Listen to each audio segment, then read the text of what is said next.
What is Melanotan 2 used for? In this video, we'll just deconstruct the three main targets that Melanotan 2 is going after, the way that it changes the signaling in the entire body, and why your skin is such an important organ, and maybe Melanotan 2 has some potential that could help prevent skin cancer, get us out in the sun more without fear, and help us live a healthier lifestyle.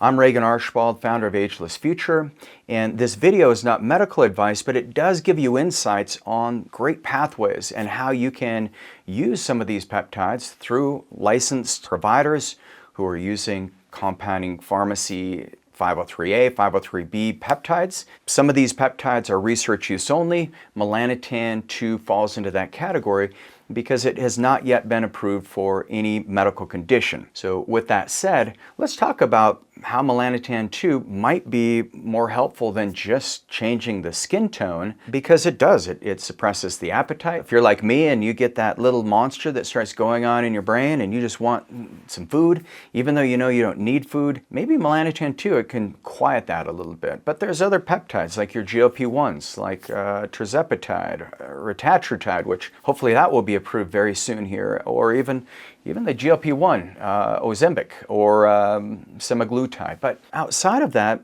Melanotan 2, what it is it's a melanocortin pathway activator. This is really interesting because this MSH pathway, or the alpha melanocyte stimulating hormone pathway, is unique because it downregulates inflammation. It creates a little more immune intelligence. In Eastern medicine, we call this the Wei Qi.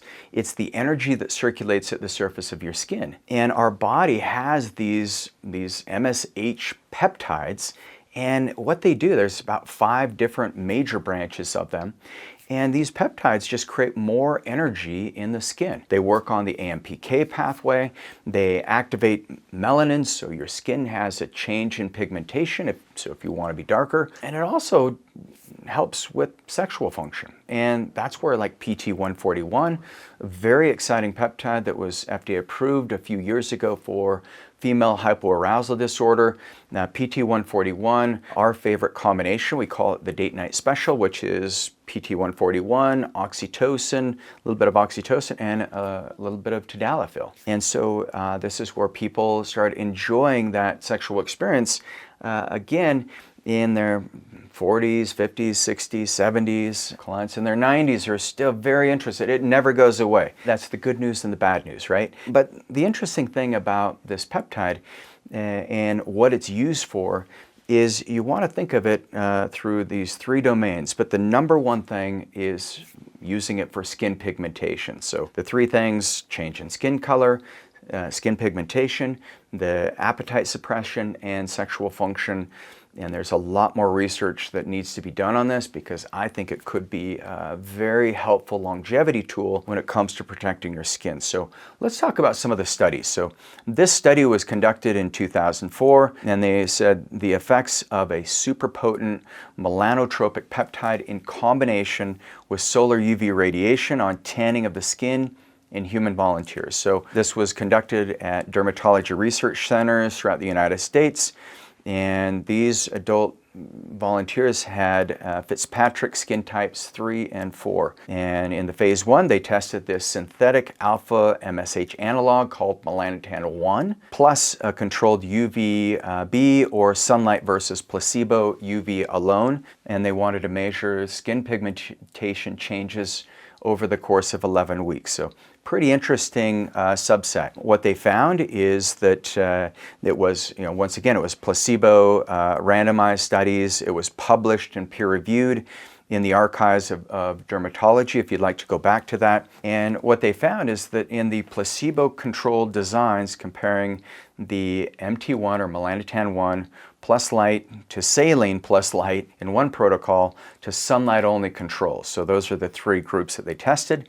The conclusion: the melanocortin analog markedly enhanced and prolonged skin tanning without reported changes in iris color. So it's not going to change the eyes. I did a video on that called Does Melanotan 2 or MT2 Change Eye Color? It doesn't, indicating that melanocortin peptides primarily alter the cutaneous pigmentation, just the interface, rather than the eye color, and any perceived eye color shift is likely a contrast effect against darker surrounding skin. They are still looking at the data, but the interesting thing is melanotan 2, they did find that it can darken the skin through that melanocortin signaling pathway. But you want to think of melanin as a natural screen filter. This changes the way your body responds to light exposure, far more than just having light exposure itself. When they used the MT1, specifically in this study, they found that people had a greater ability to have skin pigmentation changes without the activation of the red or the yellow hues that can often show up in Caucasians like myself. They also found that it changes the immune function and the signaling because it's working on this pathway called the AMPK. And AMPK is a secondary energy system. And so when your skin cells start utilizing that, you're going to clear out the old cells that are underperforming, called autophagy.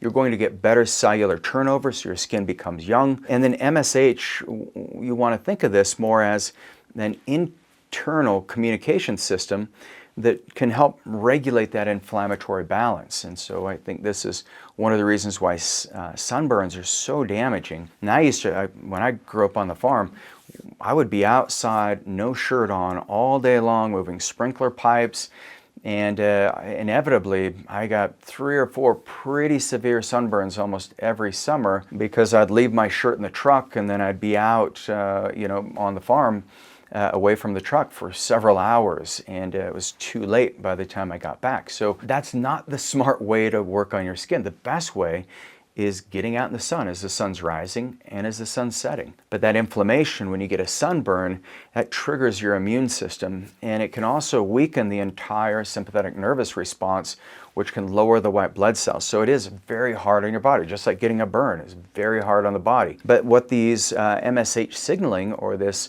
melanocyte or melanocortin stimulating hormones do, is they work as a sensor, a thermostat, to know when inflammation or when that exposure to certain threats is too high. And so by using melanotan 2 or activating this peptide pathway, there could be some opportunities to have more resilience against sun exposure and skin damage.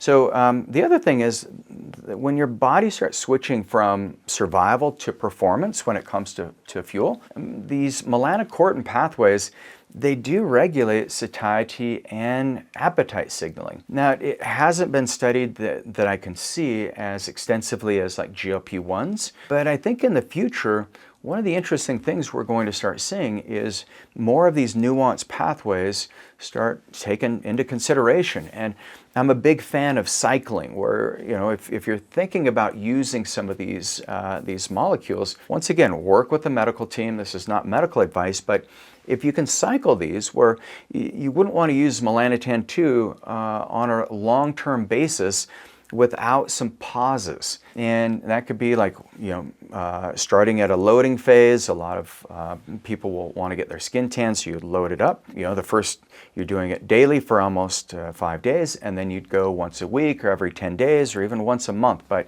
once again, we need more data to assess out the effectiveness and the safety of this. But when used for appetite suppression, one thing you'll notice is there can be some high levels of nausea with it. But if you're looking at the pathways for appetite suppression, I think the GLP-1 is probably the most defined so far. But melanotan 1, melanotan 2, I reference a study for melanotan 1.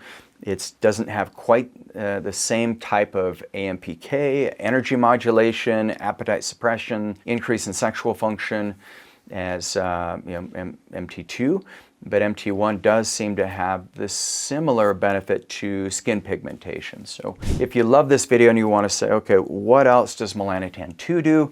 I've got a great video that you can go to, and it's what is melanotan 2? I hope you enjoy it. For those of you who want to go deeper in your health, go to agelessfuture.com. Work with one of our health ascension specialists to get the right labs ran, and then meet with one of our medical providers who can help you achieve the health of your dreams with peptide therapies, different regenerative medicines, everything in Medicine 4.0. I'll see you on the next video.